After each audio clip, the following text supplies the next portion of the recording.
the most volatile, raging debates of all time, we'd be happy to. If you're not sure about something and you think it might be bullshit, why don't you ask us about it and we'll tell you what's up. So that's what we're here for. We have kind of a no BS policy. I've been pretty willing to call out some of our competitors and other businesses in the industry when I don't necessarily agree with them or see eye to eye.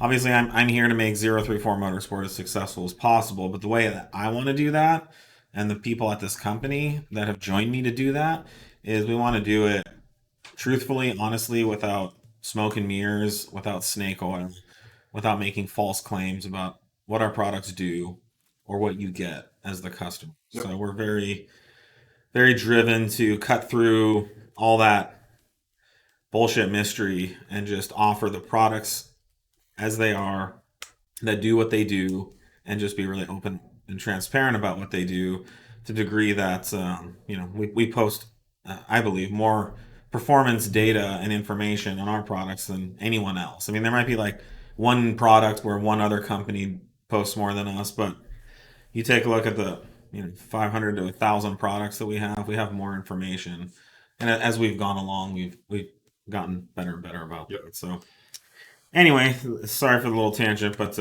just to kind of review, like that's where we come at things. That's our perspective. Nick's saying no YouTube yet. Oh, no YouTube. Okay, hold on. If for whatever reason, sometimes it takes forever for YouTube to get going. All right, it's just all right. You restart it. Yeah, I'm gonna do. That's kind of the extent of my computer troubleshooting suggestions. Just restart it and then. Let's try clicking it from here. Yeah. And okay, that seemed to do. All right, I was right. Wow, I'm getting good at IT. Sure. I was about to Google it next. Okay, let's get started. Someone's asking, piggybacking the ZF8 tune, if the tune is applied, when would you recommend fluid change? I think this is the piggybacking onto a the ZF8 topic. Yeah, topic we did.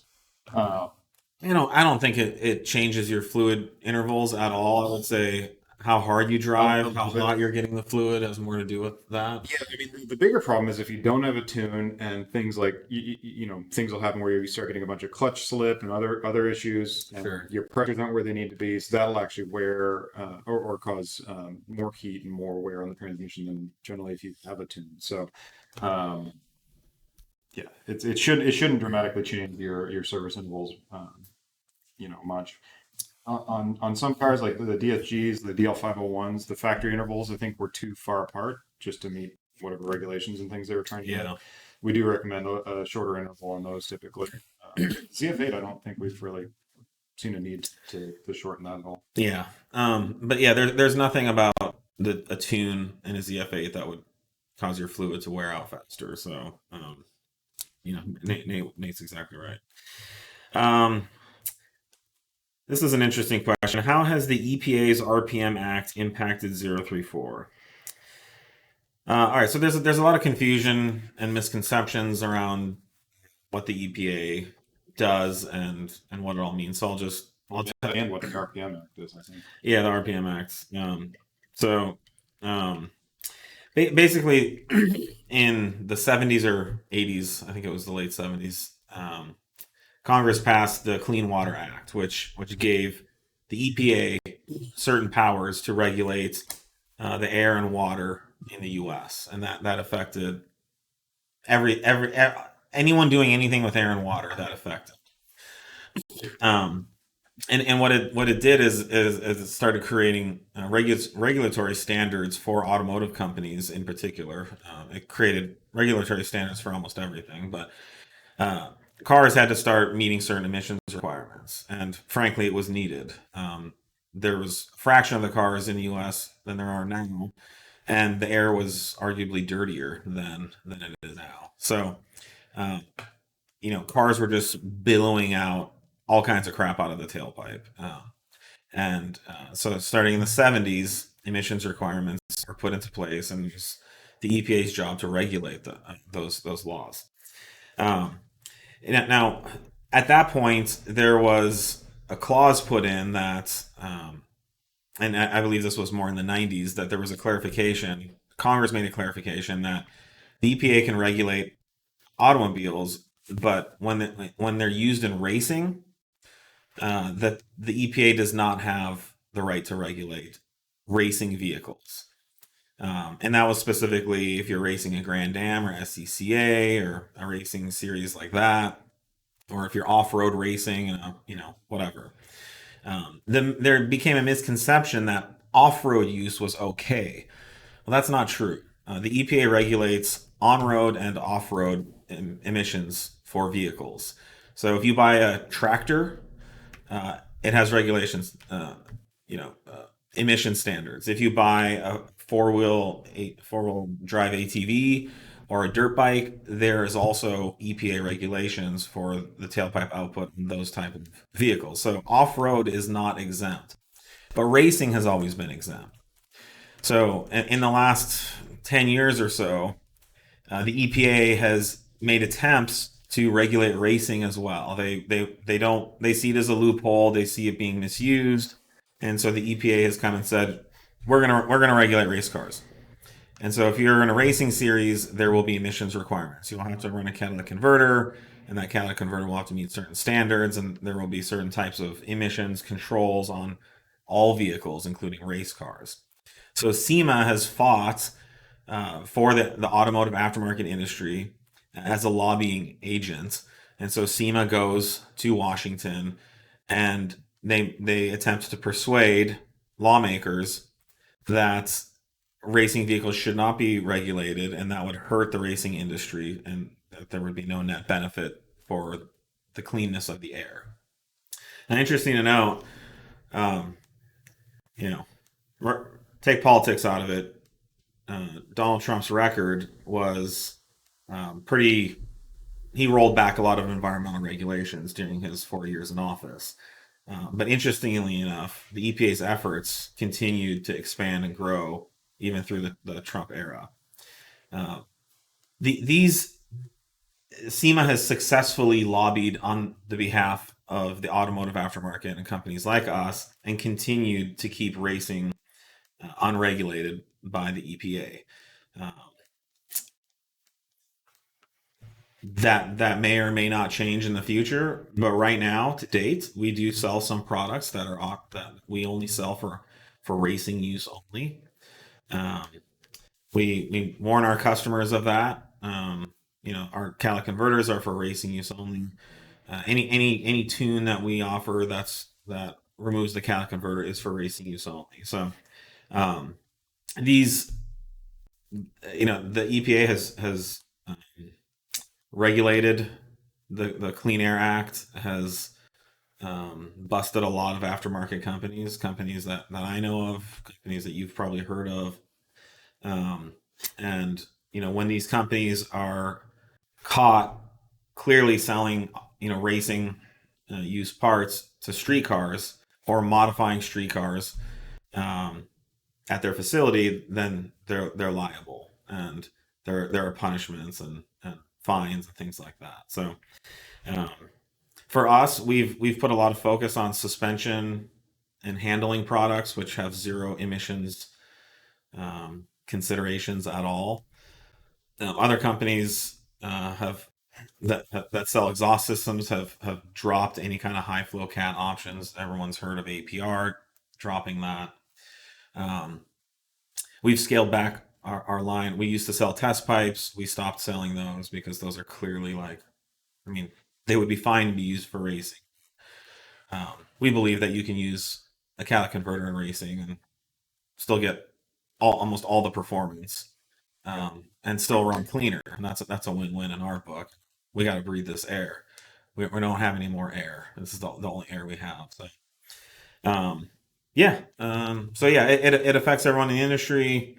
Some companies have chosen to stay away from anything related to emissions, and we're still trying, to be compliant and walk within what's allowed and what isn't. So, the good news is,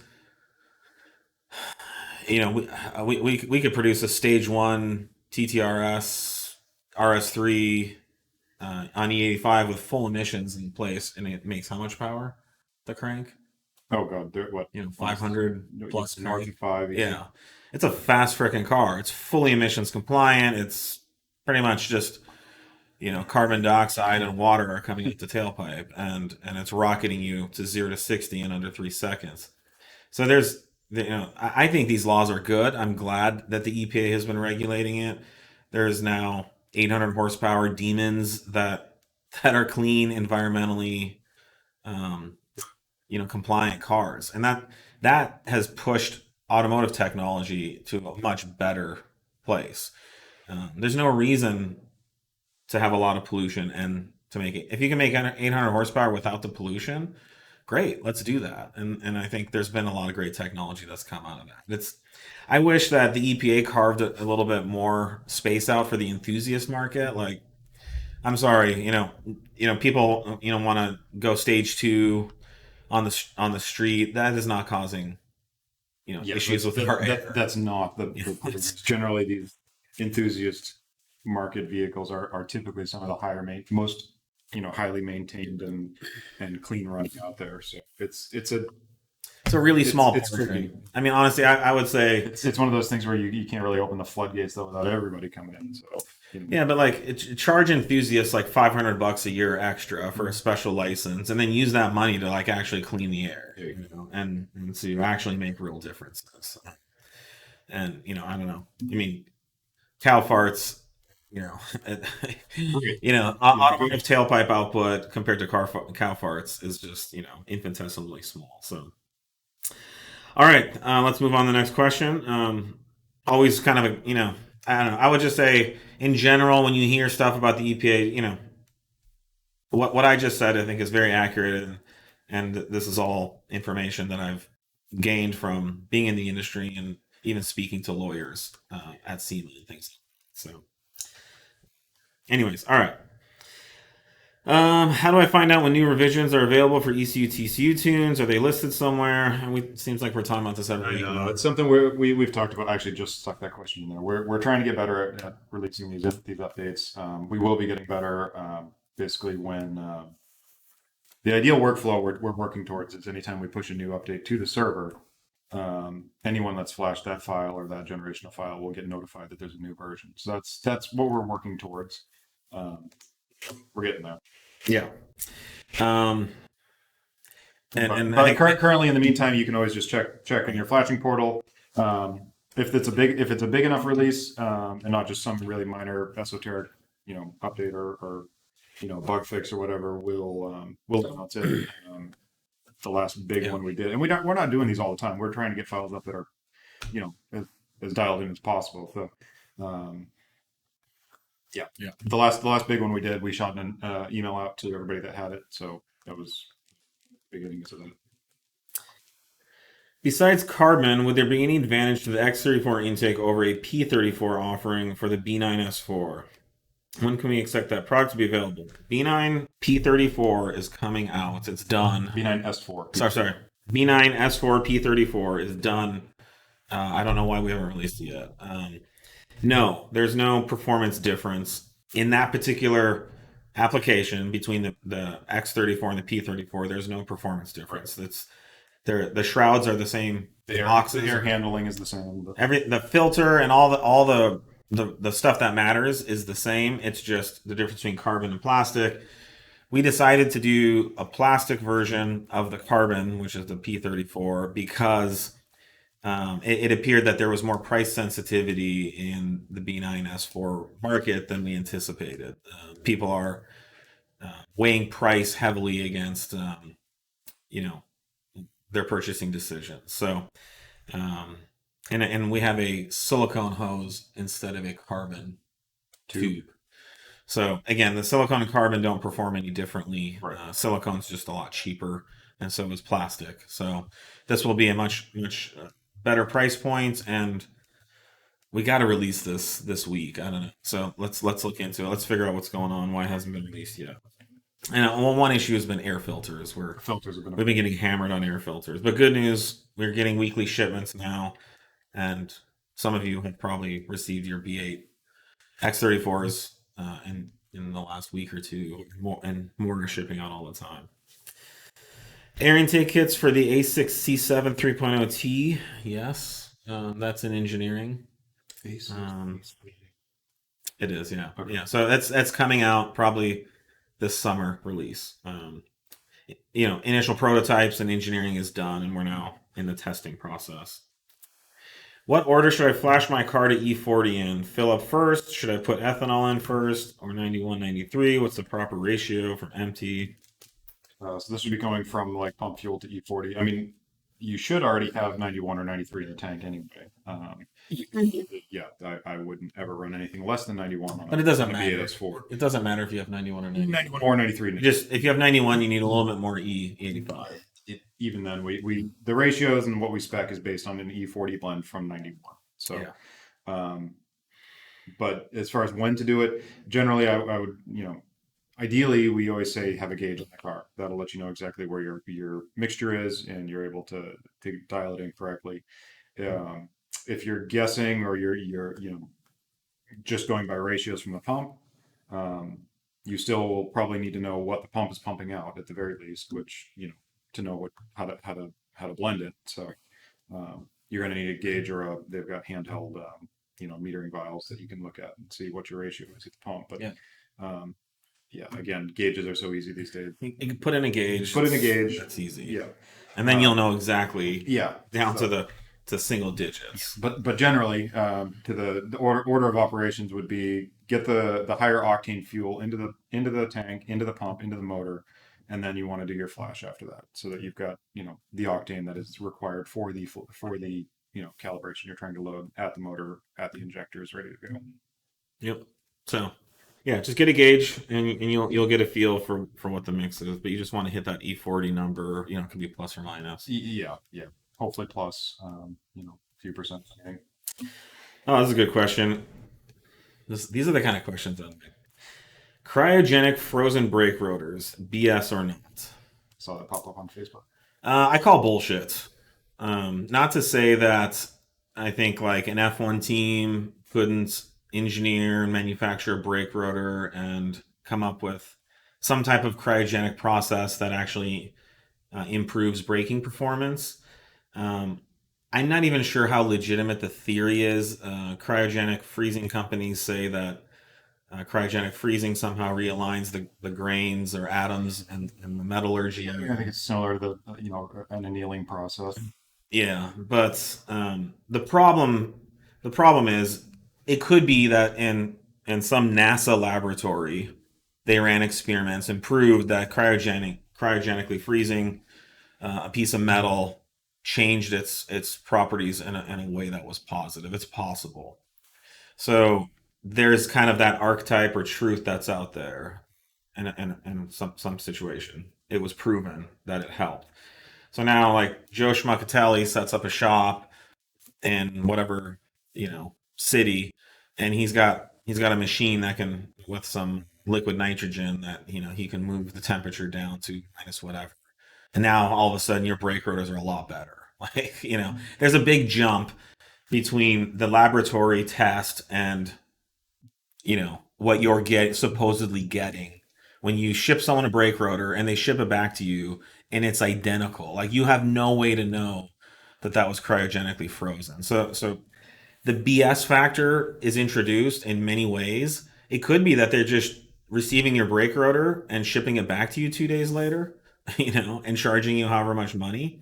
It could be that they're actually lowering the temperature of your brake rotor to minus whatever, and it doesn't actually do anything because of the metallurgy of your brake rotor or the way they did it or the process they use. It doesn't actually matter.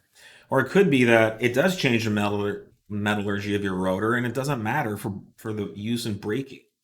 So there's a lot of issues with this stuff. You see this stuff all the time in health too. Like some study says that, eating eggs is good. And so next thing you know, like 1 million companies are popping up selling people egg stuff to eat because it's supposedly good for you. And then a month later, another study comes out and they say eggs are bad for you. Then a bunch of companies pop up selling egg substitute stuff, and it's all kind of like this loose link of there's some idea or concept out there that might be true, and so like somehow what they're doing is gonna deliver that same result is a huge leap. Um, I would say a properly designed brake rotor is of the correct metallurgy, of the correct manufacturing process, the right materials, the right machining, the right design and engineering. If there's not enough material in that rotor, it will warp. If there's too much material on one side and not the other, it will warp. If there's too much material, it will warp. If it's made from gray iron, it will warp. And if too much material is machined off one area, it'll warp. So like, there's a lot of good ways to make a brake rotor that won't warp and that won't hold up on track or under heavy duty use. And I have never seen or found any link to like whether it was frozen or not. So I call bullshit. I would save your money. I would invest in a good quality brake rotor. We sell Girodisc rotors. We also came out with our own line of rotors. These are good quality rotors. They exceed the quality and performance of OEM, and you don't have to pay extra money to cryogenically freeze them because honestly, the services that are available out there, I think, are bullshit. So you want to talk about cryogenic freezing? You can send your speaker cables to be cryogenically frozen. Like, people pay good money. They take their speaker cables out of their stereo system and they ship them to somebody, and they supposedly, there's no way to know, they supposedly cryogenically freeze them and send them back to you. Again, it's not like they show up like frozen. You don't know. Like, it's ridiculous. I just can't believe people spend money on stuff. So um, that's my opinion. Yep. I'm sorry, I was dealing with some other stuff. No, It was like YouTube was having some issues and kicked the stream off, so I've started it up again. So sorry about we'll that. just upload a fresh copy to YouTube. No, we've got it all recorded.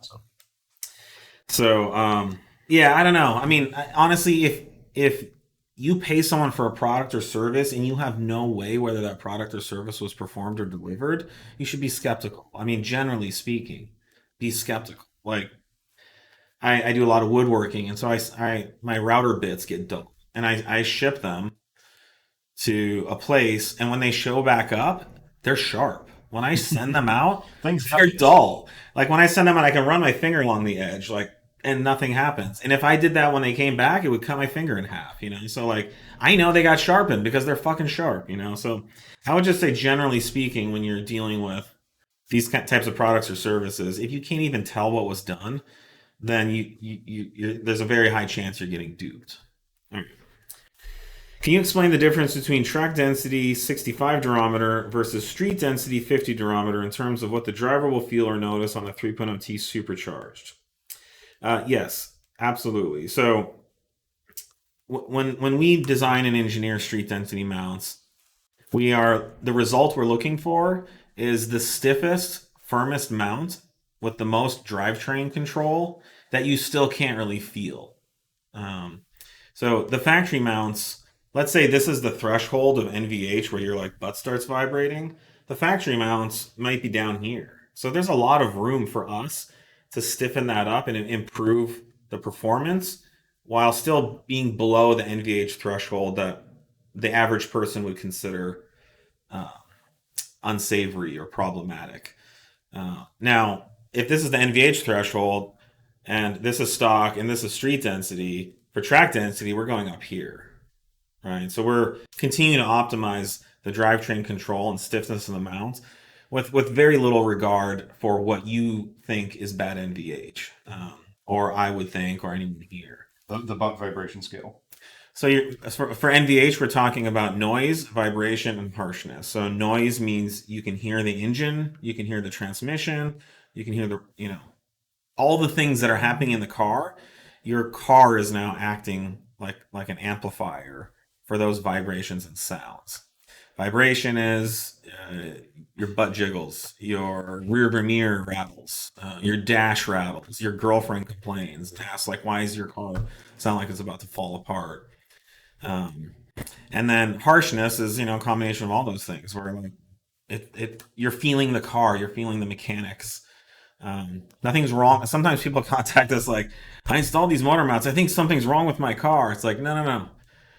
Those are all the things that have always happened in your car. You just didn't know they were happening. So now you're hearing and feeling, and that's a sensation of harshness where it's not relaxing. I mean, I'll be honest.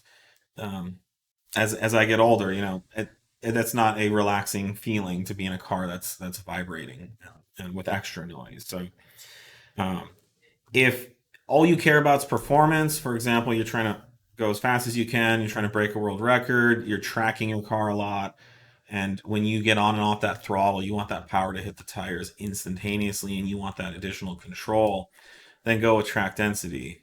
But you're going to feel those vibrations. Street density, frankly, in my opinion, is the mount that the factory should have put in the car, but it's the amount of mount that a performance oriented driver would feel is worth it. Street density will increase NVH some amount. I mean, there will be times where you would possibly notice it. Certainly at idle and in reverse, especially with the DSG, those vibrations do come through more. So, yeah.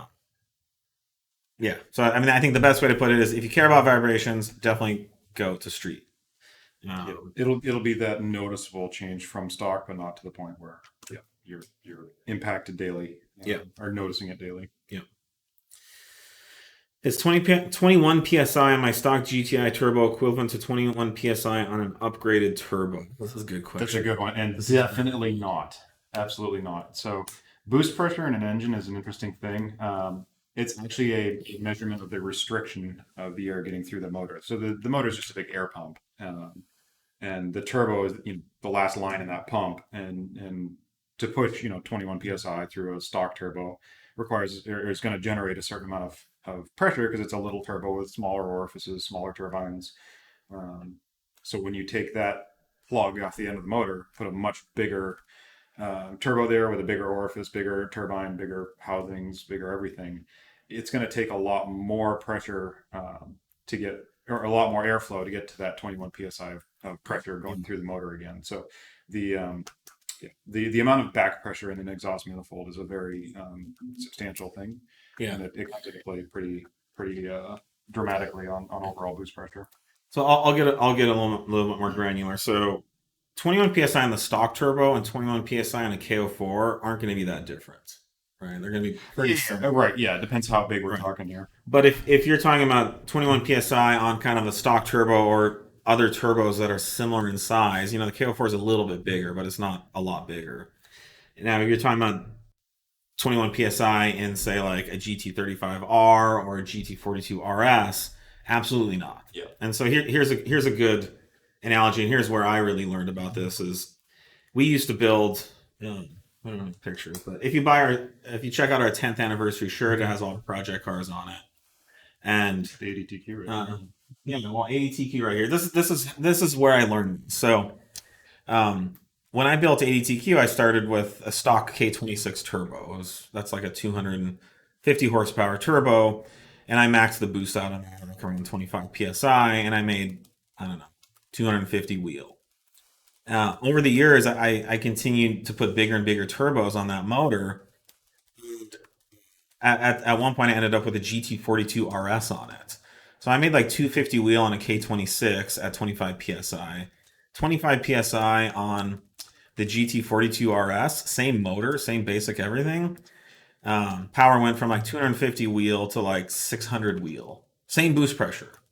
So why is that? Well, because the inducer in the nozzle on the K26 was about a half inch.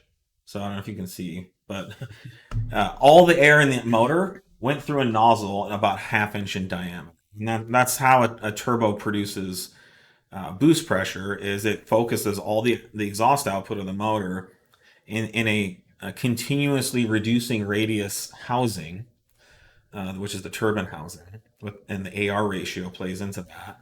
And you end up with a very tiny nozzle where a lot of air is being crammed into a very small place, and this nozzle of high pressure, high velocity exhaust hits the turbine wheel. That spins the turbine wheel very fast, which spins the compressor wheel, which creates this amazing vortex of pressure and flow. Now, the GT42 RS, I was running like the K26 had a .6 AR, like 6.4, 6.3, I think. yeah, well, that's Garrett, but Oh, sure. it was a number 6 housing, so it's a .60 AR, and the 42RS had like a 1.2 AR. So all the engine output for the 42RS was going through about like a 1 to 1.5 inch nozzle. Now that meant the turbo was way laggier. The K26's entire power curve was below the point when the 42RS even started to spool up.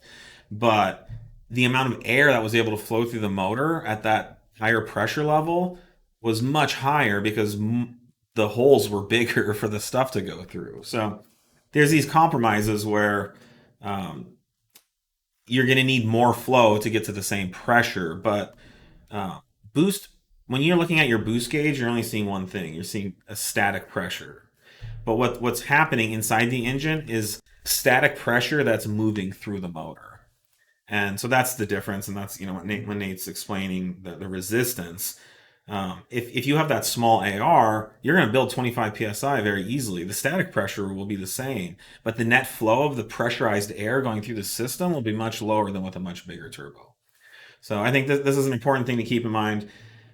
Boost pressure and flow are not the same between different turbos, but turbos that are very similar, it's the same. So you really have to go to a much bigger turbo to see that difference. Somebody replied the difference in 21 psi is efficiency and heat. That's a part of it, but it is not. No, it's the flow that explains the bulk of it. The efficiency is that would be as a part of it. To changing, like Javad said, within like the same family of turbo. If you're changing like a compressor wheel, or you're changing some smaller aspects of it, but when you're going like a full paradigm shift of like orders of magnitude larger housings and orifices, that plays a way bigger part than some efficiency. So think about it this way: you have two pipes. You have one pipe that's 1 inch in diameter. You have one pipe that's 5 inches in diameter. You need to move water through both, and so you put 5 psi of water pressure in each pipe.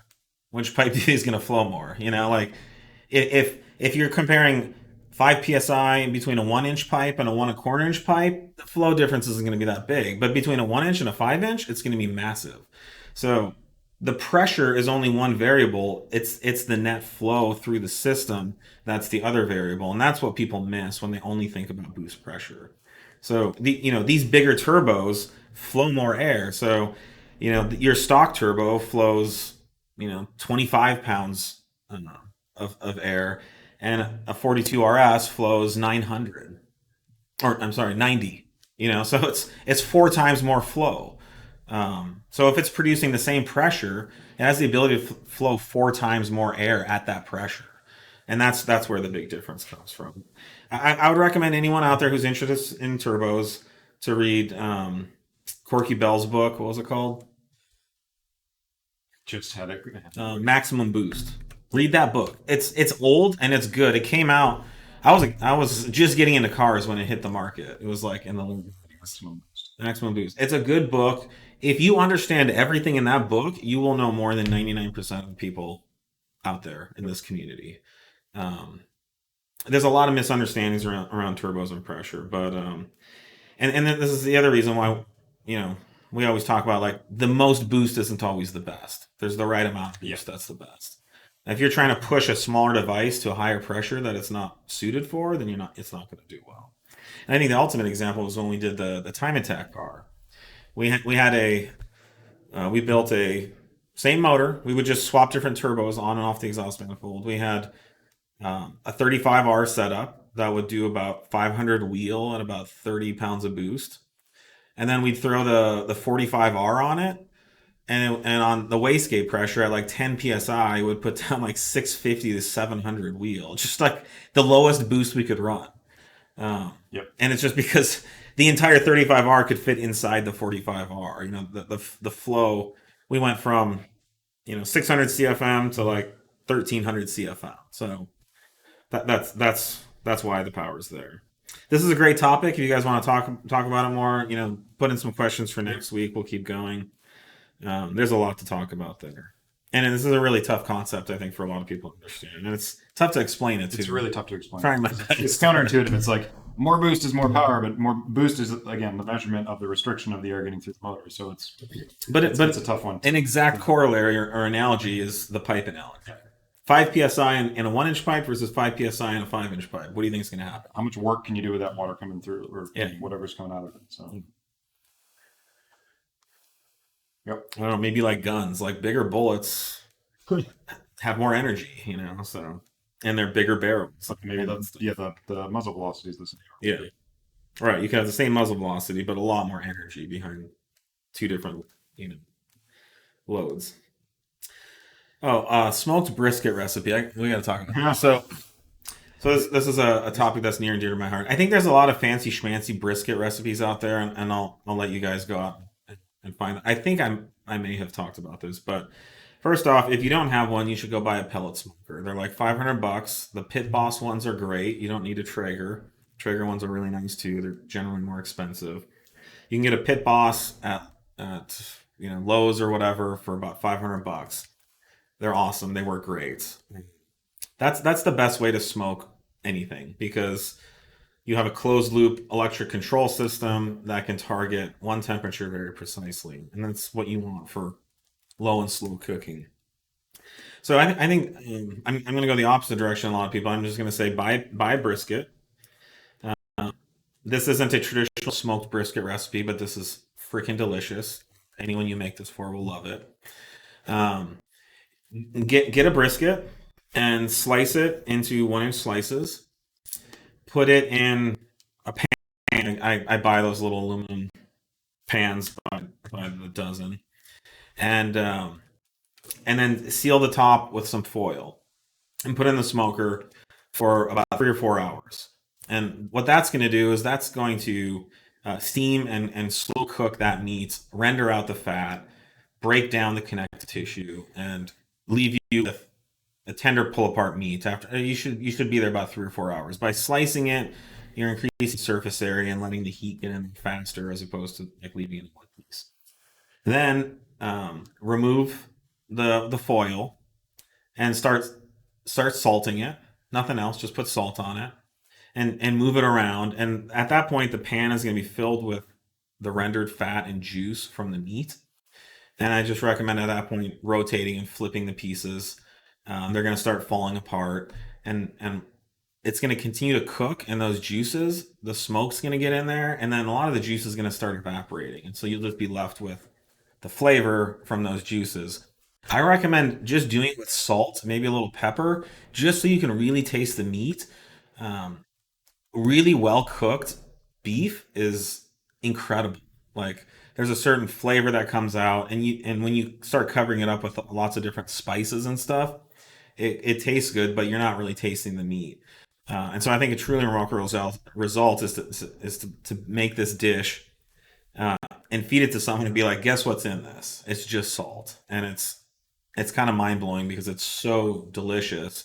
And normally you kind of associate like having to add all this other crap to it to make it taste good. But you're on, keep moving it around, let that liquid render down, and it's just going to be like by the time you're done, it's pretty much you're going to have a pan of like delicious, succulent, pulled apart meat. If you want to serve it like that, you can put it in a taco, in a tortilla, in a sandwich. You can just put that with the juice right on like a sweet roll or something. It's so good. You can at that point you can add it to chili or like a red sauce, like a bolognese type sauce. And then something amazing to do the next day is heat a pan up on the stove and throw that in there and crisp it up, and then put that into do like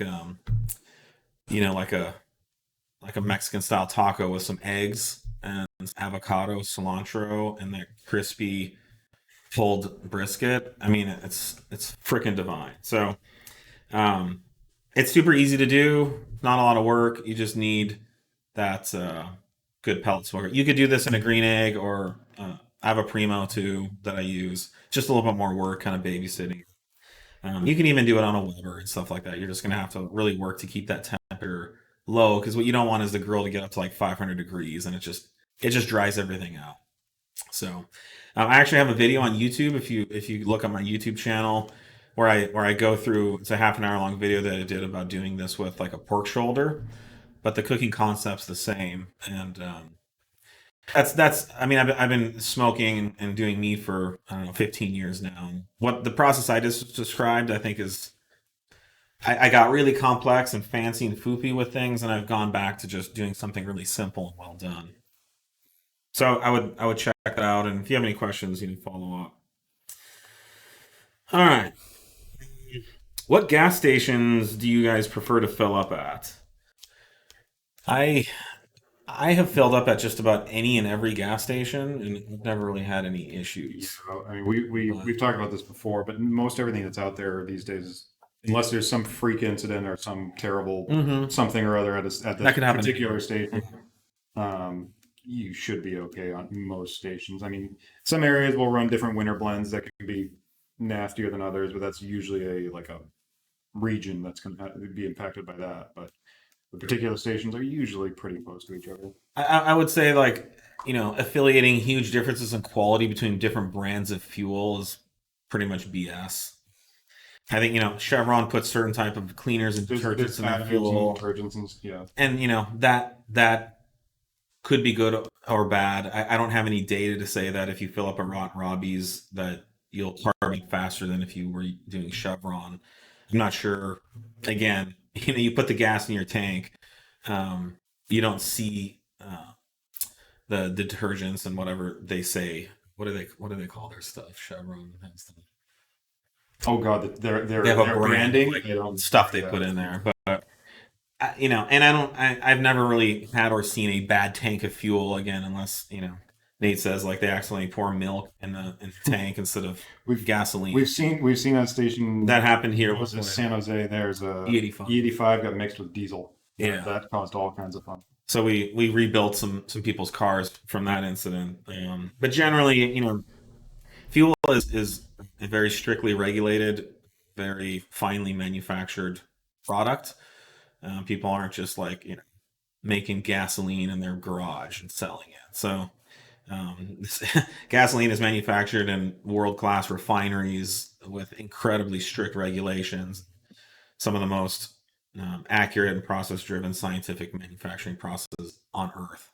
So generally, you're not going to have an issue with gasoline unless something shady is going, something like that. So or blatant mistake. I do think a lot of Techron, thank you. I do think sometimes tuners try to blame problems with their tuning on like, oh, what fuel did you use? That's just a diversion tactic. We do ask it sometimes when we see something that's way out. Our If we have a from the reason from to, the tech support stuff, we see a lot of knock activity that wasn't there before or something weird. We're like, hey, can you just fill up? Get a fresh but what I'm talking tank about full. is you're asking that question after looking at logs, right? Yes. So this is a tuner, just be like, oh, you don't like the tune? Oh, you must got a bad tank of gas. Try using a different gas station. And if they kind of Yeah. No, divert it's data based questioning. they divert the customer's attention long enough, and maybe you'll forget that the car actually drives worse than it did 3 months ago, and at some point you'll just get used to it, or you'll do something else. So I'd like to call that out, but it's possible we will ask you that based on if we see something data driven in your logs, Yeah. and then but I we're never gonna just. I think we've solved a lot of issues for customers. Generally, it's not because of what gas was in their tank. What brand. The octane, yes. That's Yes. You put the important. wrong octane in. Yeah.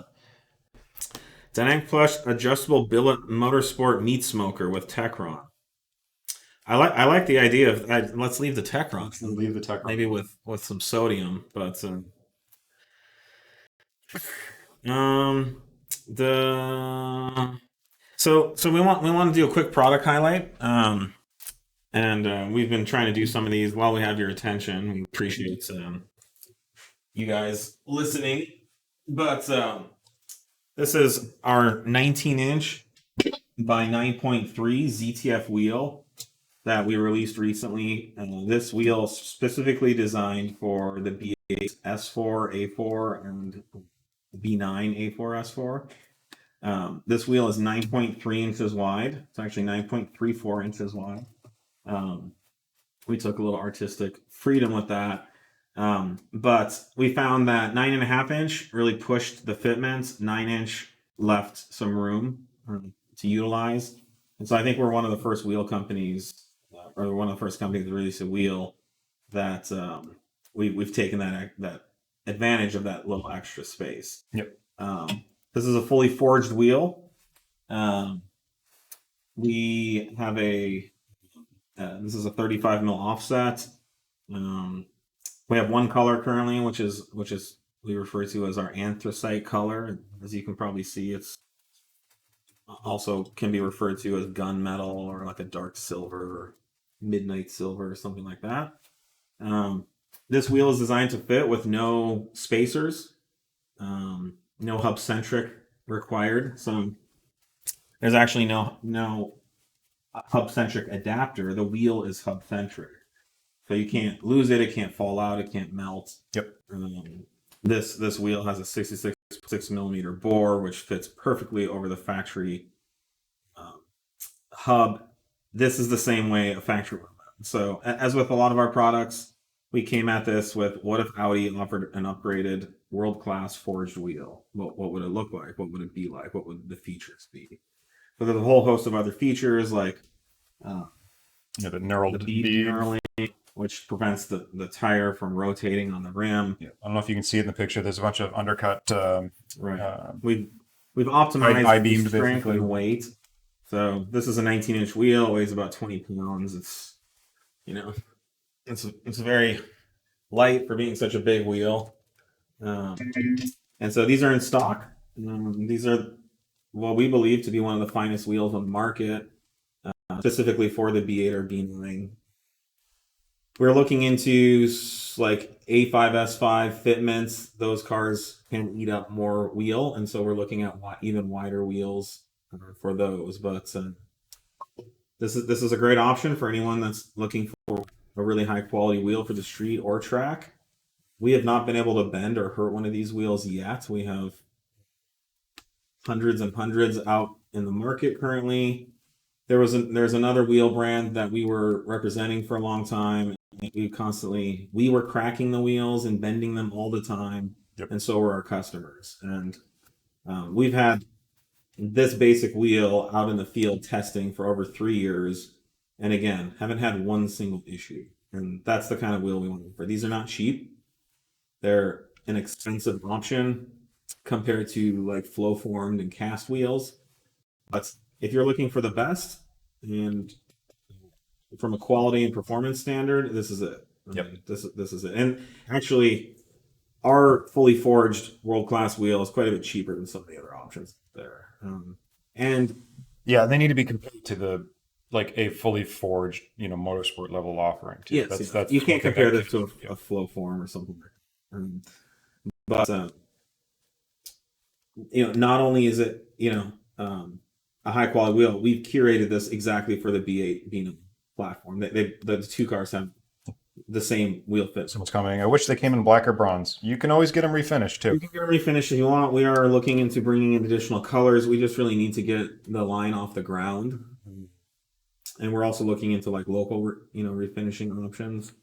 But and one of our employees just plastic dipped some wheels, and it looks really good. And it was cheap and pretty easy for him to do. But it completely changed the look and color of the wheel. But these are curated for the B8, B9 platform. You're going to be able to fit the most tire with the best clearance with this wheel. Yeah, brake clearance is a big factor that was important tons to of brake us. clearance. We've really opened up the inside for that. So, yeah, this is like the wheel that I've always dreamed of being able to run. I've never been able to. So, let us know if you have any questions about those. And like I said, they're in stock. We've got a warehouse full of wheels ready to ship, and we'd love to help if you're interested. So,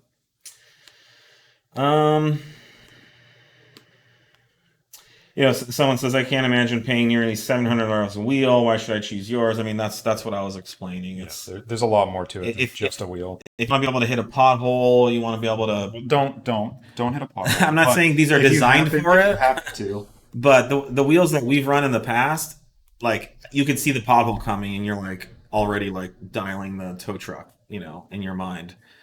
These wheels, I've hit some really hard stuff with them. You know, We've tracked them a lot under. Tracked We've them, got on hit R8, all the kinds of stuff. VTI, the TTRS, our RS3. These have all been on track multiple times with I them. was heading home a couple months ago on my normal route, and was doing like 80 in the R8, and I see there was some construction and stuff, and there's literally like a 3-inch step in the pavement, and bam, I hit it going like 8. You know, I think I hit ABS really fast and then lifted right before I hit it. I was probably doing, you know, at least 60 or 70, and the whole car like left the ground, and I thought for sure like, you know, front wheels are gonna be pancaked, and it was fine.